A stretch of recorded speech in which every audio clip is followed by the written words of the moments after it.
ये जो डायलॉग है ये मुझे सक्सेसफुल होता हुआ नहीं नजर We have not reached an agreement. We go back to the United States having not come to an agreement. इसी वजह से मुज़ाकरात नाकाम हुए हैं और अब अमेरिका का वफ्द वापस रवाना हो चुका है। लेकिन फिर अचानक अमेरिकन की तरफ से एक ऐलान हुआ और उसके बाद एक तरथली सी मच गई और उसके बाद फिर हालात जो हैं बहुत ज़्यादा कशीदा हो गए। समझ नहीं आ रही थी कि अब इसको क्या समझा जाए। जेडी वेंस आते हैं, आकर खड़े होते हैं, अमेरिकन मीडिया को पहले बुलाया जाता है और वो 52 सेकंड तक सिर्फ अपनी बात कहते हैं और इसका इजहार दोनों तरफ से कर दिया गया है, अमेरिका की तरफ से भी और ईरान की तरफ से भी। और इस प्रेस टॉक में उन्होंने बात की सिर्फ अमेरिकी मीडिया से। जो ब्रीफिंग देने के लिए आए थे वो छोड़कर चले गए। अमेरिकन वफ्द जो है वो पाकिस्तानी हदूद से निकल गया है और इस वक्त भी त्यारा जो है वो हवा में है। जहां मुज़ाकरात हो रहे थे, जहां ये मेहमान ठहरे हुए थे, वहां कोई मीडिया नहीं जा सका सिवाय अमेरिकन मीडिया के। ईरान ने किसी भी चीज को मानने से इनकार कर दिया है और उन्होंने ये कह दिया कि हम वापस जा रहे हैं बगैर किसी मुआहदे के। इसकी रीजन यही थी कि जो पॉइंट्स दिए गए थे 10 पॉइंट्स जो ईरान की तरफ से दिए गए थे और उसके बाद जो कह लीजिए कि 15 पॉइंट्स जो अमेरिका ने दिए थे वो तो पहले ही दोनों पार्टीज रिजेक्ट कर चुकी थी। थर्ड पार्टी यानी कि इजराइल, उसको तो बुलाया ही नहीं गया था और ऐसे में डायलॉग जो है वो सक्सेसफुल रहेंगे इसका पता नहीं क्यों सोचा जा रहा था। उसी के साथ साथ सभी जानते हैं कि अटैक्स तो कभी रुके ही नहीं। जो सीज फायर का कहा गया तो वो अटैक्स भी नहीं रुके थे। बहरहाल कल इस्लामाबाद में जो है वो पीस टॉक करवाई गई और जैसा कि आप लोग जानते हैं कि पहले तो प्राइम मिनिस्टर शहबाज शरीफ से दोनों डेलीगेशन अलग अलग जाकर मिले, अपने जो पॉइंट्स थे वो बताए और उसके बाद उन लोगों ने जो है वो आगे बढ़े और आपस में भी बात की। आज सुबह जी जेडी वेंस साहब जो कि वाइस प्रेसिडेंट है अमेरिका के, उन्होंने एक प्रेस कॉन्फ्रेंस की और उस प्रेस कॉन्फ्रेंस में उन्होंने ये बताया कि जी हमने तो बहुत अच्छा प्रपोजल रखा था ईरान के आगे, लेकिन ईरान ने कोई भी बात मानने से साफ इनकार कर दिया। उनका ये कहना था कि ये टॉक्स जो है वो एक तरह से फेल हो गई हैं। बहरहाल जेडी वेंस अब इस वक्त वापस जा चुके हैं, उनको सी ऑफ कर दिया गया है एयरपोर्ट से और कुछ ही देर में जो है अब बल्कि शुरू हो भी गए हैं हमारे जो वाइस के लीजिए प्राइम मिनिस्टर और जो फॉरेन मिनिस्टर इसहाक डार साहब, उनकी प्रेस कॉन्फ्रेंस इस वक्त शुरू हो चुकी है और जाते जाते जेडी वेंस ने जो है वो फील्ड मार्शल और साथ प्राइम मिनिस्टर ऑफ पाकिस्तान का शुक्रिया भी अदा कर दिया। लेकिन बहरहाल अब वो शुक्रिया अदा ना करते तो क्या करते, आने से पहले ही यानी जिस वक्त ये डायलॉग शुरू भी नहीं हुए थे तब से ही टीवी शोज का सिलसिला जारी था, हमारे चैनल पर भी प्रोग्राम्स हो रहे थे और हम यही कह रहे थे बार बार कि जी ये जो है ये पीस टॉक जो है वो कामयाब नहीं होगा। लेकिन कई लोगों का कहना था कि नहीं जी ऐसी बात आप ना करें और आप तो गलत बात कर रही हैं और ये तो पाकिस्तान के खिलाफ है, तो फलां है तो दिमाग में पता नहीं क्या क्या कहानियां मुझे कर रहे थे, जबकि मैं किसी के खिलाफ बात नहीं कर रही थी। मैं साफ साफ कह रही थी कि ये जिस तरीके से ये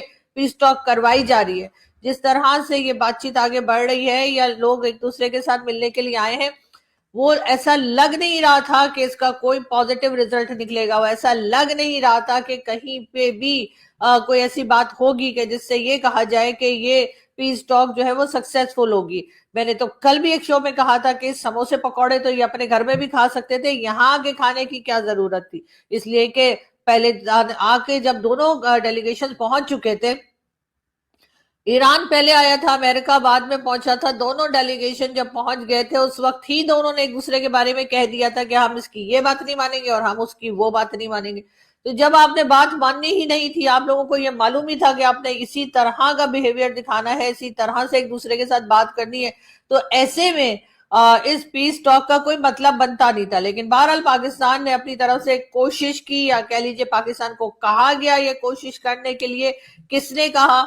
ईरान ने कहा या अमेरिका ने कहा या दोनों ने कहा। लेकिन बहरहाल हमने ये जो कोशिश थी वो की, लेकिन अब हुआ ये है कि जी कोई रिजल्ट उसका नहीं निकला है और जो जेडी वेंस हैं वो चले गए वापस और उन्होंने जाते जाते यही कहा कि जी हम जा रहे हैं और हमने अपनी तरफ से बेहतरीन प्रपोजल जो है वो ईरान को दिया था और कहा यह था कि जी ईरान जो है वो न्यूक्लियर वेपन्स नहीं बनाएगा, उसके ऊपर या न्यूक्लियर वेपन्स बनाने के लिए कोशिश भी नहीं करेगा। उस पर ईरान की तरफ से जो है वो कोई ऐसा उनको रिस्पांस नहीं मिला जिससे उनको ये लगा कि ईरान ने उनकी बात मान ली हो। ईरान ने पहले भी उनकी कोई बात नहीं मानी है और अभी भी मेरा ख्याल है कि फिर दोबारा से हम उसी टाइम पे वापस जाने वाले, यानी कि जैसे कहते हैं ना, वो प्रोग्राम जो चल रहा था मार्कोटाई का और एक दूसरे के ऊपर अटैक का, शायद वो फिर से शुरू हो जाएगा, या फिर शायद वो बंद ही नहीं हुआ था। क्योंकि आप लोग देख ही रहे थे कि इजराइल की तरफ से तो अटैक्स चले जा रहे थे और कहीं से भी जो है वो रुकते हुए दिखाई नहीं दे रहे थे। और यही जो हाल जो है वो लेबनान को लेकर भी था। ईरान ने कहा था कि जी आप लेबनान जो है उसके ऊपर अटैक बंद कर देंगे, उसके बाद जो इनके एसेट्स हैं यानी जो फ्रीज कर रखे हैं उसको आप हमें दे देंगे, और इसके अलावा जो डैमेजेस किए हैं उसके पैसे भी जो है वो या उसके लिए भी जो है वो अमेरिका जो है वो तमाम जो खर्चे हैं उसको पूरा करेगा। अब हो सकता है अमेरिका खैर पैसे वैसे का तो अमेरिका को इशू नहीं होगा, लेकिन अमेरिका ने जो कंडीशंस लगाई थी कि ईरान जो है वो एक तो कह लीजिए कि स्ट्रेट ऑफ हॉर्मुज जो है उसके ऊपर अपना कब्जा जो है वो छोड़ देगा और वहां से आते जाते जितने भी शिप्स होंगे उनसे जो है वो पैसे नहीं वसूल करेगा। उसके साथ साथ उन्होंने ये भी कहा था कि न्यूक्लियर वेपन्स की तरफ नहीं जाएगा और जो मिसाइल्स बना रहा है उसकी रेंज कम करेगा। किसी भी बात के ऊपर ना तो अमेरिका राजी हुआ है और ना ही कह लीजिए कि जो है ईरान जो है वो राजी हुआ है। यानी ये पीस टॉक जो है वो बुरी तरह से नाकाम हो गई है। लेकिन जाहिर है कि पाकिस्तान का इसमें इसलिए कोई बात नहीं की जा सकती कि पाकिस्तान ने तो सिर्फ इतना कहा था कि हम दोनों पार्टीज को आमने सामने बिठा रहे हैं और बात करवाने की कोशिश कर रहे हैं। हमने ये पाकिस्तान ने कभी ये क्लेम नहीं किया कि जी हम ये पीस टॉक को सक्सेसफुल करा देंगे और दोनों एक दूसरे की कंडीशंस या शर्तें जो हैं उसको मान जाएंगे। बहरहाल अब इस वक्त इसाक डार साहब मेरे सामने, क्योंकि टीवी लगा मैं आपको वहां से बता रही हूँ कि इसाक डार साहब जो है उन्होंने जो है वो पाकिस्तान की तरफ से अमेरिका और ईरान का शुक्रिया अदा किया है। उन्होंने दोनों का शुक्रिया अदा किया कि पाकिस्तान की रिक्वेस्ट पर दोनों ने सीज फायर किया और उसके बाद दोनों ही कंट्रीज के ऑफिशियल्स जो है वो पाकिस्तान आए और उन्होंने आपस में बात किया। अब ये बात जो की है जिसका कोई रिजल्ट ही नहीं है, जिसका सिर्फ जवाब ना ही है,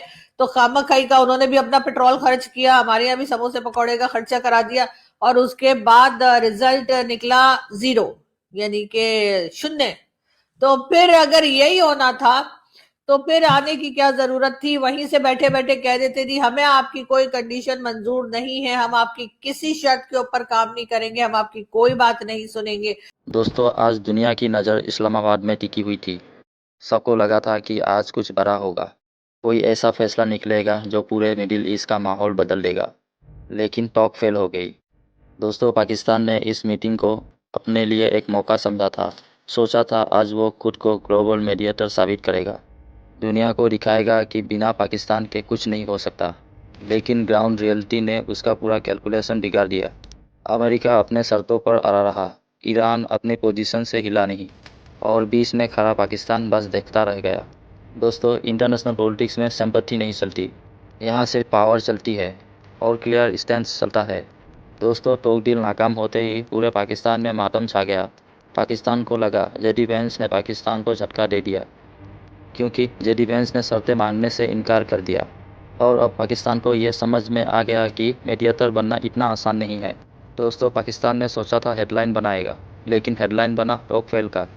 पाकिस्तान के लिए ये सिर्फ एक फेल मीटिंग नहीं है, ये एक डिप्लोमेटिक सेटबैक है, क्योंकि जब आप खुद इंटरनल इशू से जूझ रहे हो और बाहर जाकर ग्लोबल प्रॉब्लम सॉल्व करने की कोशिश करते हो तो रिजल्ट यही होता है।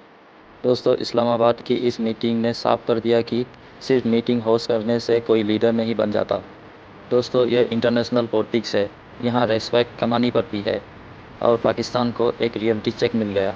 तो दोस्तों, पाकिस्तान के बारे में आपकी क्या राय है, कमेंट कर हमें ज़रूर बताइए और वीडियो को लाइक करना ना भूलें।